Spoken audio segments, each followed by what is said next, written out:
السلام علیکم ورحمۃ اللہ وبرکاتہ۔ ماشاء اللہ ہمارے رفیق صاحب کیلنڈر بھیجتے ہیں، ہر روز ایک تو چیزیں اپڈیٹ رہتی ہیں، دوسرا یہ ہے کہ احساس ہوتا ہے کہ ہر روز ایک دن کم ہو گیا زندگی کا، اور رفتہ رفتہ انسان اپنے مالک اور خالق کے ساتھ ملاقات کے لیے آگے بڑھ رہا ہے۔ ایک وقت آ جائے گا، یقین کیجیے کہ اس دن کا آخری دن ہوگا، اس دنیا کا آخری دن ہوگا۔ اللہ تعالیٰ ہمیں کامیاب کرے۔ اور دیکھیے صحابہ کرام کے اندر کس طرح شوق ہوتا تھا جنت کا اور جہنم کا خوف، اور پوچھتے رہتے تھے کہ یا رسول اللہ کون سی باتیں ہیں جو جنت میں لے جانے والی ہیں اور کون سی باتیں ہیں جو جہنم میں لے جانے والی ہیں، پھر ان پر عمل بھی کرتے تھے۔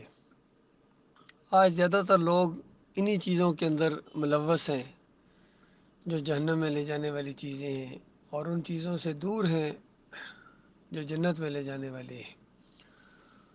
تو بتایا گیا کہ کون سے لوگ ہیں جو زیادہ جنت میں داخل ہوں گے، تو نبی علیہ السلام نے فرمایا تقوی۔ پہلی بات تو یہ ہے کہ تقوی والے اور حسن اخلاق والے۔ یاد رکھیے میرے بھائیو، تقوی ایمان خالص کے بغیر ناممکن سی ایک چیز ہے۔ یعنی ممکن نہیں ہے کہ تقوی انسان حاصل کرے اگر اس کا ایمان خالص نہیں ہے، توحید پر وہ پوری طرح قائم نہیں ہے، شرک کا رد نہیں کرتا، تقوی کا وہ تصور بھی نہیں کر سکتا، چاہے دنیا بھر کے لوگ اس کو متقی پرہیزگار کہیں، جو مرضی کہیں، وہ خود اپنے آپ کو سمجھے، لیکن ایمان خالص کے بغیر جو ہے نا تقوی نہیں ہے۔ پہلی بات ایمان خالص، سورۃ العصر پڑھ لیں، وہ تقوی کی بہترین ایک تفسیر ہے، یا تقوی کے لفظ کو 4 حصوں میں تقسیم کر دیا گیا ہے۔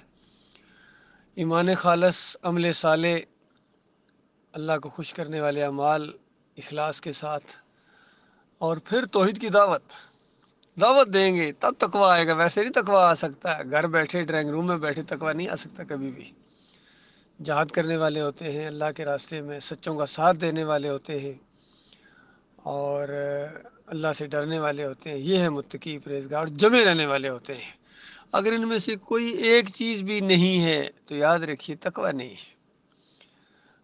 ہر چیز سے بچنا ہے، جو بھی برائیاں ہیں، اللہ کو نافرمانی، اللہ کی نافرمانی، جو بھی چیز ہے اس سے بچنے کی کوشش کریں، اور مومنوں کا ساتھ دیں۔ دل کے اندر مومنوں کے لیے محبت بہت ہی زیادہ ہونی چاہیے اللہ کے لیے، اور پھر اچھے اخلاق کے ساتھ، اچھے انداز کے ساتھ سوچیں، کوئی ایسی بات نہ نکلے منہ سے جو دوسروں کو تکلیف پہنچائے، اس کا دل زخمی کرے۔ تو ان چیزوں سے بچنا چاہیے میرے پیارے بھائیوں۔ پھر پوچھا گیا کہ وہ کون سے اعمال ہیں جو جہنم میں لے جائیں گے، تو فرمایا 2 کھوکھلی چیزیں، ایک منہ، یعنی منہ کے اندر جو زبان ہوتی ہے، اور ایک شرمگاہ، اور یہی چیزیں ہیں جو انسان کو برباد کر دیتی ہیں۔ بیلگام، جب زبان بیلگام ہو جائے، کوئی پرواہ نہ کرے کیا وہ منہ سے بولا جا رہا ہے، سانس بھی کوئی نہیں ہے اس کو، بس بولے جا رہے ہیں حضرت صاحب، ہر بات پر بولنا ان کا ضروری ہوتا ہے۔ تو اس انداز سے جو زبان کی حفاظت نہیں کرتا ہے، اور پھر دوسری ایک روایت کے اندر آتا ہے تم 2 چیزوں کی مجھے ضمانت دے دو، میں تمہیں جنت کی ضمانت دیتا ہوں، نبی علیہ السلام نے فرمایا۔ بتائیے اس طرح کی جو بات ہوتی ہے نا ضمانت دینے والی، یہ گویا اللہ کی طرف سے ایک بات ہوتی ہے جو نبی کے ذریعے انسانوں تک پہنچائی جا رہی ہوتی ہے۔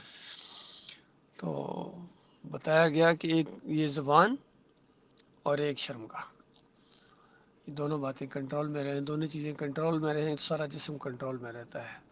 اللہ تعالیٰ غور و فکر کرنے کی توفیق عطا فرمائے۔ میرے پیارے بھائیو، اس زمین کے اوپر صحیح معنوں میں توحید کی جو دعوت اٹھی ہے، اصلی دعوت، اس کو قبول کیا ہے اللہ کی توفیق سے، اور اس پر قائم ہے۔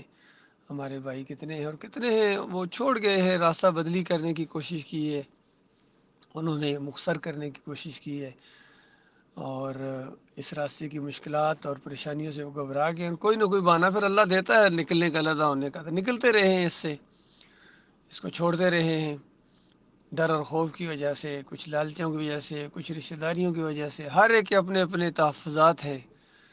خوش قسمت ہے وہ انسان جو جم جائے، بالکل فیصلہ کر لے کہ کسی پر چوٹ لگے کوئی ناراض ہو، کوئی میرا نہیں ہے جو اللہ کی بات کا انکاری ہے۔ اس انداز سے جو جم جائے اپنے مالک اور خالق کے اوپر توکل کرتے ہوئے، بھروسہ کرتے ہوئے، ایسوں کو اللہ تعالیٰ انشاءاللہ پوری طرح ان کو اپنے انجام تک پہنچائے گا اور آخری دم تک ان کو ایمان خالص کے اوپر قائم رکھے گا۔ اللہ کے بندوں کی یہ جماعت قائم ہوئی ہے، اگرچہ تعداد کم ہے، تانے دیتے ہیں لوگ کہ کتنے ہو، چند ایک تو ہو، اس میں سے بھی کتنے ہیں جو پیچھے ہٹ گئے۔ کاش ان کو معلوم ہو جائے کہ اللہ کا دین یہ تعداد کا متقاضی نہیں ہوتا ہے، اللہ کے فیصلے تعداد کے اوپر نہیں ہوتے ہیں، یہ خلوص کے اوپر ہوتے ہیں، ایمان خالص کے اوپر ہوتے ہیں۔ جب اللہ تعالیٰ کسی چیز کا فیصلہ کر لے تو پھر کوئی چیز راستے میں رکاوٹ نہیں ہوتی ہے، جتنا مرضی زور لگا لیں یہ ٹانگیں کھینچنے والے، مخالفتیں کرنے والے، الزامات لگانے والے۔ اللہ تعالیٰ نے قرآن میں یہی مثالیں دی ہیں۔ ایک یوسف علیہ السلام کی مثال دی ہے کہ دیکھو جب اللہ نے فیصلہ کر دیا ان کو عزت دینے کا، اقتدار دینے کا، ان کے ذریعے ایک بہت بڑا انقلاب لانے کا، تو پھر بھائیوں کی مخالفتیں، وہاں کے مقامی لوگوں کی، خواتین کی، کچھ بھی راستے میں رکاوٹ نہیں بن سکی ہیں۔ تو اللہ نے اپنا منصوبہ پایا، تکمیل تک پہنچایا غیر محسوس طریقوں سے، اور وہ بہت ہی باریک بین ہے۔ اسی طرح محمد صلی اللہ علیہ وآلہ وسلم آخری نبی، کتنی مخالفتیں ہوئی ہیں، مکہ والوں نے، رشتہ داروں نے، اپنوں نے، کتنے تھے جو مخالفتیں کرتے تھے۔ پھر منافقین کا ایک پورا گروہ عبداللہ بن ابی کی زیر نگرانی مدینی میں، اور یہ مکے میں بھی منافق پیدا ہو گئے تھے جنہوں نے ہجرت نہیں کی تھی، ان کے اپنے مفادات تھے، باہر نہیں نکلتے تھے، تو مدینہ کی طرف یا جدھر بھی، تو ان کو بھی منافق ہی سمجھا گیا، اور کہا گیا کہ جب موت کے فرشتے آ کے کہیں گے ہاں بھائی حضرت صاحب کس حال میں تھے، وہ کہتے ہیں ہم کمزور تھے، ہم ذرا ڈرے ہوئے کچھ لوگ تھے، ہم کچھ نہیں کر سکتے تھے، فرشتے ماریں گے ان کے ہتھوڑے، ان کو کہ بے ایمان ہو۔ اللہ کی زمین وسیع نہیں تھی کہ ہجرت کر جاتے، کوئی ضروری تھا یہاں اسی ماحول کے اندر رہنا جہاں اللہ کی تم بندگی نہیں کر سکتے ہو؟ تو اس طریقے سے ان کی روحیں قبض ہوتی ہیں ظالموں کی۔ اور جنہوں نے اللہ کے راستے میں ہجرتیں کیں، اپنی جان اور مال لگائے، جہاد کیا اللہ کے راستے میں، قتل بھی ہوئے، اور کتنوں کو قتل بھی انہوں نے کیا، جہنم میں پہنچایا کتنوں کو، اور کتنوں کی وجہ سے یہ خود جنت میں پہنچے ہیں، وہاں خوشیاں منا رہے ہیں۔ یقین کیجئے جنت کی بہاروں کو دیکھنے کے بعد ان کی ایسے الفاظ قرآن میں نقل ہوئے ہیں کہ پہلے تو انہوں نے آپس میں کہا، حدیث میں آتا ہے کہ کون ہمارے بھائیوں کو یہ چیز بتائے گا کہ ہم زندہ ہیں، یہاں کھاتے ہیں، پیتے ہیں، عیش کرتے ہیں، دنیا میں تو یہی سمجھا جاتا بس یہ قتل ہو گئے، مر گئے، یہ ذہن ہوتا ہے۔ کاش ان کو پتہ چل جائے، کون بتائے، کیسے بتائے، دیکھو ان کا بھی ایمان ہے کہ ہم نہیں بتا سکتے۔ اللہ تعالیٰ نے ان کو کہا کہ میں تمہیں بتاؤں گا، میں تمہاری یہ بات تمہارے بھائیوں تک پہنچا دوں گا۔ اس وجہ سے وہ قرآن کی آیات نازل ہوئی ہیں، سورہ البقرہ کی بھی اور سورہ ال عمران کی بھی، جو اللہ کے راستے میں قتل ہو جائے ان کو مردہ نہ سمجھو، گمان بھی نہ کرو، وہ تو زندہ ہیں، اللہ کے پاس رزق کھا رہے ہیں، یہ اللہ کے پاس جنتوں میں ہیں، ان قبروں میں نہیں۔ ان قبروں میں کوئی زندہ نہیں ہے، کوئی نبی ہو، صدیق ہو، شہید ہو۔ ان قبروں کے اندر تو ظاہری بات ہے ڈیڈ باڈی کو دفن کیا جاتا ہے، روح نکلتی ہے تو بندہ شہید ہوتا ہے، ابھی روح نکلے ہی نہ تو وہ غازی ہوتا ہے، زخمی ہوتا ہے۔ جیسی روح نکلتی ہے، نکالی جاتی ہے، اس وقت اس کو شہید کہا جاتا ہے، اور یہ روح پھر قیامت سے پہلے اس جسم کے اندر واپس نہیں آ سکتی ہے۔ یہ اصول ہے، یہ قانون ہے۔ اور اوپر برزخ میں سارے معاملات ہوتے ہیں، راحت کے یا جس کے ساتھ کوئی عذاب ہونا ہو، یہ سب معاملہ اوپر ہوتا ہے۔ اور یہ جو قبریں آج پوجی جا رہی ہیں، گنبد بنائے جا رہے ہیں، اور وہاں عرس اور میلے ہو رہے ہیں، ان کی پکاریں لگائی جا رہی ہیں، خالص جہالت ہے، شرک ہے، کفر ہے، اللہ کا انکار ہے، اور اس کا بہت ہی زیادہ ان کو خمیازہ بھگتنا پڑے گا۔ صدیوں کا معاملہ، اللہ کے بندو، یہ دین خالص نہیں رہا ہے۔ تو اب یہ دعوت جب اٹھی ہے تو ہر طرح کی مخالفتیں ہوں گی، یقین کیجیے، اپنے بھی اور بیگانے بھی، ہر طرف سے باتیں سننا پڑیں گی، بڑی تلخ باتیں، اور خاص کر ایک منافقین کا جو گروہ ہے وہ اندر رہے گا، لازمی یہ حصہ ہے۔ ذرا برابر ان کی پرواہ نہیں کرنی ہے، اپنے مشن کے اوپر ڈٹ جاؤ اللہ کے بندو، اور آگے بڑھتے جاؤ۔ اللہ تعالیٰ ہم سب کا امین ناصر۔